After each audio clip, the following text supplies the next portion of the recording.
নমস্কার। বাংলা স্ফেয়ারের সকালের এপিসোডে আপনাদের সকলকে স্বাগত জানাচ্ছি। দেখুন, পশ্চিমবঙ্গের রাজনীতি, নির্বাচন ইত্যাদি নিয়ে আমরা সঙ্গত কারণেই এত ব্যস্ত হয়ে আছি যে পৃথিবীর অন্যদিকে যে একটা মস্ত বড় যুদ্ধ চলছে এবং সেই যুদ্ধের কারণে সব কিছু ওলটপালট হয়ে যাচ্ছে, সেদিকে আমাদের খেয়ালই থাকছে না। ফলে আমি ঠিক করলাম যে সকালে যখন একটা এপিসোড করবই, তখন সেটা এই যুদ্ধ এই মুহূর্তে কোথায় দাঁড়িয়ে আছে এবং যুদ্ধ শেষ হওয়ার আদৌ কোনো সম্ভাবনা আছে কি না, আর সর্বোপরি ট্রাম্পের এখন ছেড়ে দে বা কেঁদে বাঁচি অবস্থাটা কেমন হয়েছে তা নিয়ে অল্পক্ষণ আলোচনা করব। দেখুন, এই যুদ্ধ তৃতীয় সপ্তাহে পড়ে গেছে। এখনো পর্যন্ত ইরানের মোল্লাতন্ত্র অথবা তাদের সামরিক বাহিনী বা রিপাবলিকান গার্ড ভেঙে পড়ার ন্যূনতম ইঙ্গিতটুকুও দেননি। অন্যদিকে তারা ওই হরমুজ প্রণালী তাদের শত্রুদের জন্য সম্পূর্ণ বন্ধ করে দিয়ে এমন একটা পরিস্থিতি তৈরি করেছে যেখানে বিশ্বব্যাপী তেলের দাম হৈ হৈ করে বাড়ছে, আমেরিকাতেও বাড়ছে। ফলে মার্কিন নাগরিকরাও আজ এই অনভিপ্রেত একটা যুদ্ধের মাসুল গুনতে গুনতে ট্রাম্পের প্রতি বিরূপ হচ্ছেন, বিদ্বিষ্ট হচ্ছেন। কিছুদিন পরেই মিড টার্ম ইলেকশন হবে আমেরিকায়, এবং এইভাবে যদি যুদ্ধ চলতে থাকে উদ্দেশ্যহীন, বিরামহীন, তাহলে তার পরিণতি কিন্তু ট্রাম্প অথবা রিপাবলিকান পার্টির পক্ষে আদৌ ভালো হবে না। কংগ্রেস, ডেমোক্র্যাটরা দখল করে নিলে তারা নতুন করে ট্রাম্পকে সবক শেখানোর চেষ্টা করবেই। স্বয়ং ট্রাম্পই কিছুদিন আগে প্রায় ভূতগ্রস্তের মতো হয়ে তার রিপাবলিকান সমর্থকদের বলছিলেন যে মিড টার্মে যদি আমরা জিততে না পারি তাহলে ডেমোক্র্যাটরা আমাকে ইমপিচ করবেই। অর্থাৎ ইতিমধ্যেই সেই ভয় ঢুকে গেছে ট্রাম্পের মনে। আর এখন তিনি যুদ্ধ নিয়ে যা যা মন্তব্য করেন তার একটাও কেউ বিশ্বাস করে না, না মার্কিন জনগণ করে, না বাকি বিশ্ব করে। এইভাবে অনর্গল একটা যুদ্ধ সম্পর্কে পরস্পর বিরোধী, সম্পূর্ণ অর্থহীন কথাবার্তা বলতে বলতে বলতে একজন মার্কিন প্রেসিডেন্ট নিজেকে কি পর্যায়ে হাস্যাস্পদ করে তুলেছেন সেটা একবার পশ্চিমী কাগজপত্র, টেলিভিশন দেখলেই আপনারা বুঝতে পারবেন। দেখুন, ওই ইরানে রেজিম চেঞ্জের গল্প ভুলে যান। এমনকি আমেরিকাও এই মুহূর্তে সেই দাবি আর সেভাবে করতে পারছে না। ইসরায়েলও বলতে পারছে না যে এই মোল্লাতন্ত্রের অবসান তারা করবেই করবে। আর এমন একটা মুহূর্তে ডোনাল্ড ট্রাম্প বলছেন ইরান নাকি তাকে চুপি চুপি যুদ্ধবিরতির শর্ত দিয়েছে, কিন্তু এমন শর্ত যেটা তিনি মানতে পারছেন না বলে সেই চুক্তি স্বাক্ষর করছেন না। সঙ্গে সঙ্গে ইরানের প্রেসিডেন্ট, ইরানের ফরেন মিনিস্টার তারা বলে দিয়েছেন যে আমরা যেভাবে লড়ছি সেভাবেই লড়ব এবং আমাদের তরফ থেকে যুদ্ধবিরতি ঘোষণা করার কোনো সম্ভাবনাই নেই, কেননা এই যুদ্ধ আমরা শুরু করিনি। সুতরাং সব কিছু ছেড়ে এখন গোটা সমস্যাটা এসে দাঁড়িয়েছে হরমুজ প্রণালীকে কিভাবে অবাধ জাহাজ চলাচলের জন্য উন্মুক্ত করা যায়। ২৫০০ মেরিনকে পাঠিয়ে দিয়েছেন পশ্চিম এশিয়ায়, কিন্তু পদাতিক সেনা পাঠিয়ে বা নামিয়ে যুদ্ধ করার কোনো ঝুঁকি ডোনাল্ড ট্রাম্প নিতে চাইছেন না, সঙ্গত কারণেই। কেননা একবার ইনফ্যান্ট্রি নামিয়ে যুদ্ধ করলে ক্যাজুয়ালিটির পরিমাণ কি হবে সেটা কেউ আন্দাজ করতে পারছে না, এবং যদি শয়ে শয়ে বডি ব্যাগ আমেরিকান সোলজারদের সেই ভিয়েতনামের দিনগুলোর মতো আমেরিকার বিমানবন্দরে নামতে থাকে, তাহলে হোয়াইট হাউসে থাকাটাই ট্রাম্পের পক্ষে একরকম অসম্ভব হয়ে দাঁড়াতে পারে। অতএব তিনি কি করছেন, এমনকি মার্কিন রণতরী পাঠিয়ে বা নেভিকে পাঠিয়ে হরমুজকে ক্লিয়ার করবেন সেই সাহসও দেখাতে পারছেন না।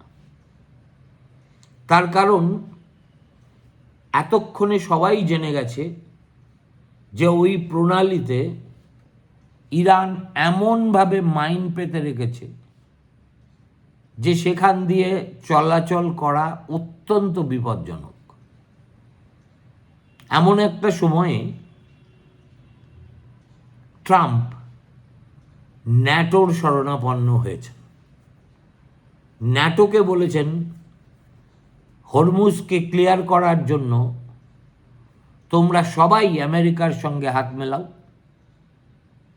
তোমাদের নৌবহর পাঠাও, একত্রে আমরা এই কাজটা করি। আর সঙ্গে সঙ্গে যেটা তার চরিত্রের স্টাইল, সেই স্টাইলে বলেছেন ন্যাটো যদি এই কাজ না করে তাহলে কিন্তু তাদের পরিণতি খুব খারাপ হবে।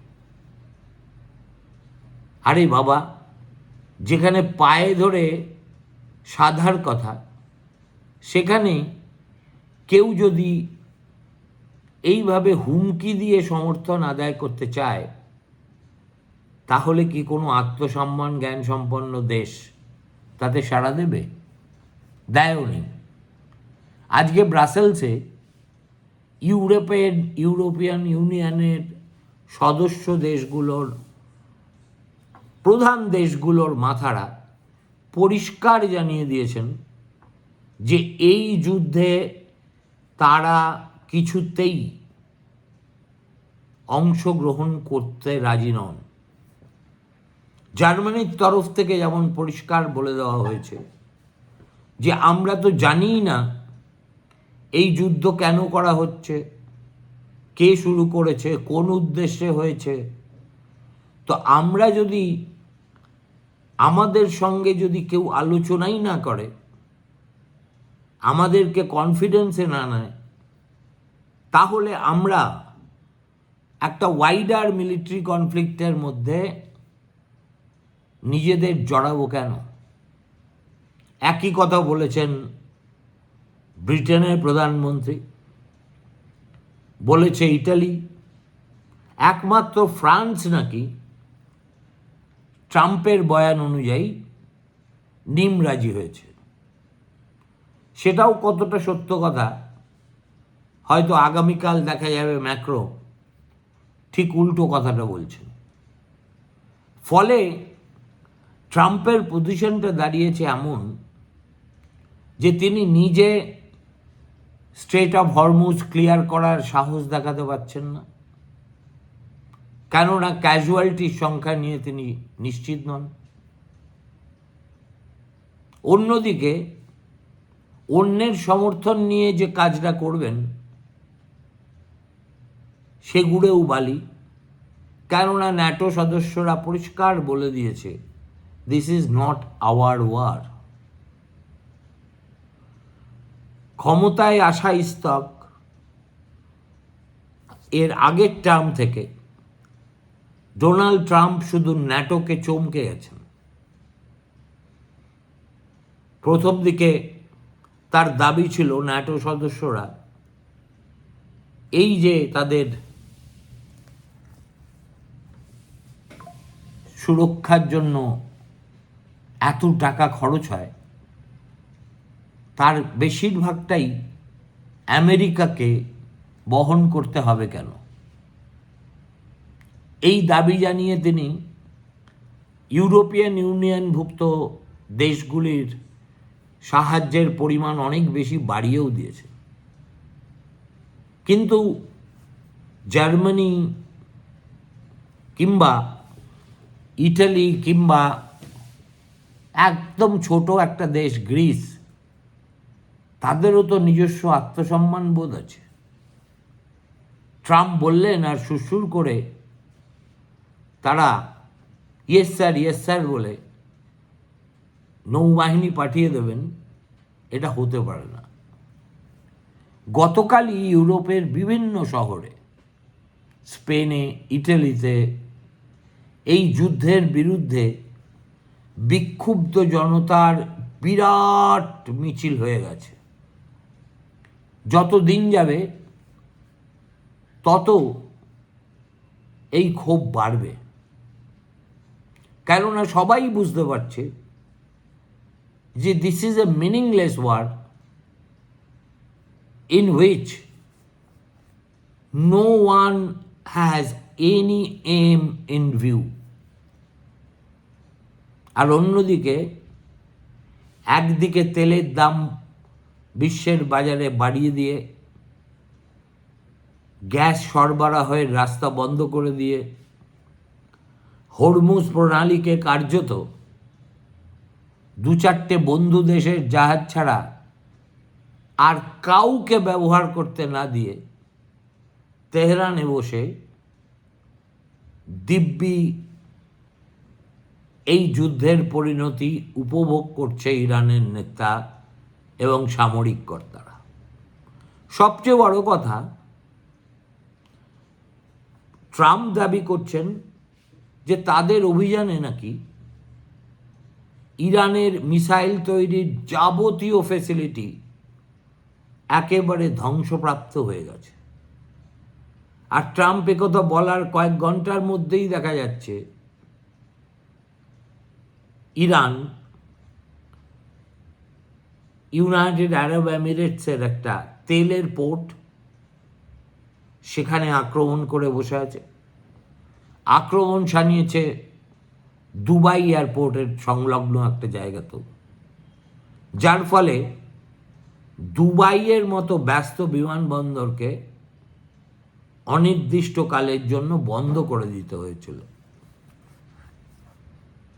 এই অবস্থায় ইরান প্রতিদিন প্রমাণ করছে যে তারা ইচ্ছে করলে পশ্চিম এশিয়ার যে কোনো দেশে যে কোনো সময় তাদের যে কোনো ফ্যাসিলিটিতে আক্রমণ হানতে পারে। সৌদি আরবে এনেছে, এমিরেটসে তো রোজ আনছে, বাহারিনে এনেছে, কাতারে এনেছে, এবং বারে বারে এই ধরনের পাল্টা আঘাত করে ইরান যেটা পশ্চিম এশীয় রাজতন্ত্রগুলোকে বোঝানোর চেষ্টা করছে, সেটা হলো এই যে একটা তোমাদের false sense of security America এতদিন ধরে দিয়েছে, এবং সেই ফলস সেন্স অফ সিকিউরিটির বিনিময়ে দেশের পর দেশে নিজেদের সামরিক ছাউনি তৈরি করেছে, এরা যে কোনো কাজের কাজ করতে পারে না সেটা আমরা নিত্য প্রমাণ করে দিচ্ছি। অতএব তোমরা আমাদের বন্ধু দেশ, তোমাদের উপর এমনিতে আমাদের কোনো ক্রোধও নেই, বিদ্বেষও নেই, কিন্তু যেহেতু আমেরিকান ফ্যাসিলিটি তোমাদের দেশে রয়েছে, ফলে সেগুলো আমাদের লেজিটিমেট টার্গেট। এখনো পর্যন্ত কেউ জানে না আমেরিকার এই সব মিলিটারি অ্যাসেট যেগুলো পশ্চিম এশিয়া জুড়ে ছড়িয়ে আছে, সেখানে কতখানি ক্ষয়ক্ষতি হয়েছে। কেননা এইসব জিনিস ক্লাসিফাইড সিক্রেট। আর আজকে আমেরিকাতেও মত প্রকাশের স্বাধীনতা সেই পুরনো আমলের মতো নেই, যেখানে সাহসী সাংবাদিকরা এই সব তথ্য জনসমক্ষে নিয়ে আসতে পারেন। উল্টো দিকে ট্রাম্পের স্তাবক বলে পরিচিত একজন ইতিমধ্যেই নিউজ চ্যানেলগুলোকে হুমকি দিয়ে বসে আছেন যে তোমরা সব ফেক নিউজ দেখাচ্ছ, এমন নিউজ দেখাচ্ছ যার সঙ্গে বাস্তবতার কোনো সম্পর্ক নেই, কিন্তু তোমরা মনে রেখো তোমাদের লাইসেন্স নবীকরণ করতে হবে। এই হুমকি দেওয়া হয়েছে নাম না করে সিএনএনকে এবং অন্যান্য সংবাদপত্রকে। ইতিমধ্যেই আমেরিকার মিডিয়া মহলে এ নিয়ে জোর চর্চা চলছে। নিউ ইয়র্ক টাইমস পরিষ্কার লিখে দিয়েছে যে কারুর ক্ষমতা নেই কোনো নিউজ চ্যানেলের লাইসেন্স নবীকরণ না করার।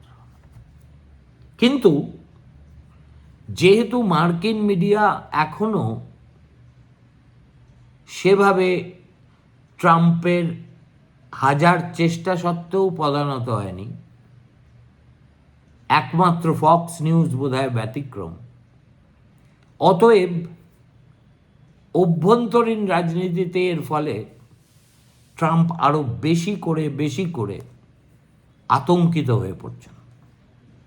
আরও যে একটি ব্যাপার দেখা যাচ্ছে সেটা হলো ভাইস প্রেসিডেন্ট জেডি ভান্স প্রথম দিন যুদ্ধ সম্পর্কে একটা উক্তি করার পরে নিজেকে প্রায় অদৃশ্য করে ফেলেছেন। যুদ্ধ তৃতীয় সপ্তাহে এসে পৌঁছল,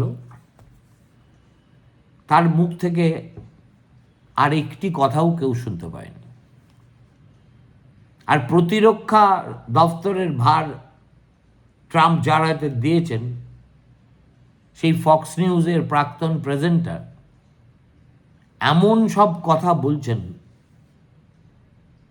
তাতে মার্কিন জনগণই তাকে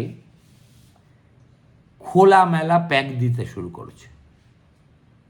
মার্কো রুবিও, যিনি ওয়েস্টার্ন হেমিসফিয়ারের কোনো ঘটনা ঘটলে আগ বাড়িয়ে অনেক কথা বলেন, তাঁকেও কিন্তু তুলনামূলকভাবে অনেক সংযত দেখাচ্ছে।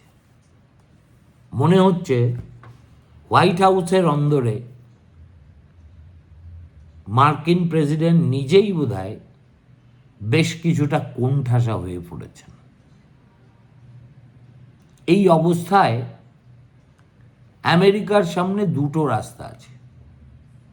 একটা হচ্ছে যে কোনো মূল্যে যুদ্ধ চালিয়ে যাওয়া, আর কিংবা ওই আর কি বোকার মতো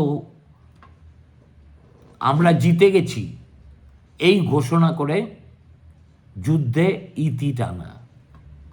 যেটাই করুন না কেন ট্রাম্পের পক্ষে সেটা আত্মঘাতী হয়ে যাবে।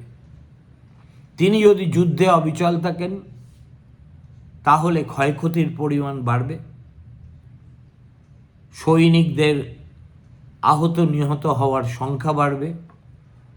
সর্বোপরি এই যুদ্ধ করার জন্য যে পরিমাণ অর্থ জলের মতো আমেরিকাকে ব্যয় করতে হচ্ছে, সেটা একটা লক্ষণ রেখার অতিক্রম করে কোথায় যে পৌঁছে যাবে কেউ জানে না। আর যদি আমেরিকা নিজেরাই নিজেদের ভিক্টরি ঘোষণা করে যুদ্ধ বন্ধ করে দেয়, তাহলে আসল প্রশ্ন যেটা থাকবে সেটা হলো, এই যে ইউরেনিয়াম এনরিচ করে ইরান অন্তত 10টা নিউক্লিয়ার বম তৈরি করার দরজায় দাঁড়িয়ে আছে, সেটাকে আটকাবে কে? যুদ্ধ শেষ হতে পারে, আমেরিকা ভিক্টরি ক্লেম করে বেরিয়েও যেতে পারে। তার অর্থ হবে ইরানের মোল্লাতন্ত্র এবং সামরিক বাহিনীকে আরও বেশি করে উদ্বুদ্ধ করা, যাতে তারা এই এনরিচড ইউরেনিয়ামের যে ভান্ডার তাদের কাছে আছে সেটাকে ওয়েপন গ্রেডে নিয়ে যাওয়া। সেই জন্যেই মার্কো রুবিও এই হট্টগোলের মাঝখানে বলেছেন যে আমাদের সামনে চ্যালেঞ্জটা হলো একটাই, সেটা হলো ইরানের ভিতরে ঢুকে ওই সমৃদ্ধ ইউরেনিয়ামের ভান্ডারটাকে তুলে আনা। বলা তো খুব সহজ, এমন একটা উদ্যোগ তো আকাশ থেকে নিলে হবে না, মাটিতে নামতে হবে। ডোনাল্ড ট্রাম্প 3 সপ্তাহ ধরে যুদ্ধ চালিয়ে বুঝে গেছেন যে ইরান সম্পর্কে তার কোনো ধ্যান ধারণাই ছিল না। তার উপদেষ্টারা যারা এই যুদ্ধের পক্ষে রায় দিয়েছিলেন, তারাও একেবারে সম্পূর্ণ অনবহিত। আর ট্রাম্প এখন বুঝতে পারছেন যে তিনি নেতানিয়াহুর এজেন্ডাকে মার্কিন এজেন্ডা করে ফেলেছেন, যেটা সবচেয়ে বড় ভুল। অথচ সেই কথাটা তিনি পাবলিকলি বলতে পারছেন না, পারবেনও না। সব মিলিয়ে মার্কিন প্রেসিডেন্টের অবস্থা আজ এতটাই লেজে গোবরে যে এই যুদ্ধ সম্মানজনক শর্তে শেষ না হলে তার বিপদ দিনকে দিন আরও বাড়তেই থাকবে। ভালো থাকবেন, নমস্কার, দেখা হবে সন্ধ্যায়।